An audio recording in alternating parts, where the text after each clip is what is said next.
so folks can have a job. As we sat down to interview Virginia's Speaker of the House, I've been forged. I'm faithful. it was evident that Don Scott, But I cuss a little bit to get my point across. is a bit unconventional.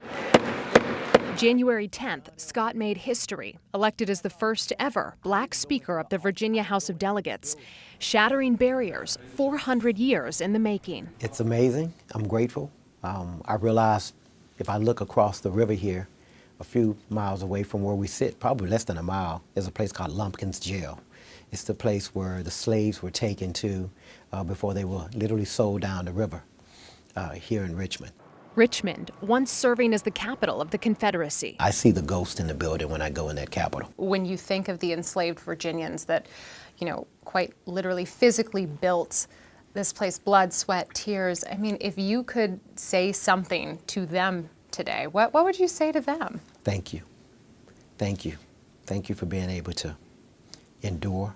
Thank you for being able to deal with the indignities. Thank you for being in a room where people literally pretended that you were not a human. Scott's journey to the height of Virginia politics is storied, unpredictable, and you guessed it, unconventional. You were an officer in the Navy, you went to law school, and you spent some time in federal prison. 7 years and 8 months, but who's counting?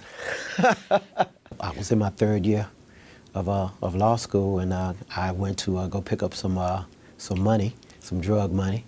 Never had done anything wrong, had never been in trouble in my life. Ended up getting a 10-year sentence. Do you think that the punishment fit the crime? You're the first person to ask me that, literally. I believe in accountability.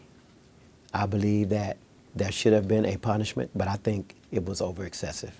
I'd never been in trouble before. I'd served my country. From prison to one of the most powerful jobs in Virginia politics. You have to outwork everybody because I constantly know that I have to prove myself.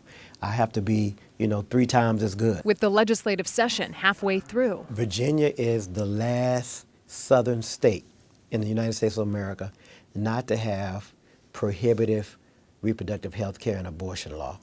This is the last safe place in the South. abortion, taxes, minimum wage, and gun control remain top priority for lawmakers. And when it comes to the proposed Monumental Arena in Alexandria, We're in the weeds, and we're taking a look at it. And, I'm a trial lawyer. I love to negotiate, and that's what we're doing. We're keeping the conversation open for further negotiations. Scott says there's work to be done before the session ends in March. People have been saying, "Oh my God, you're doing such a good job."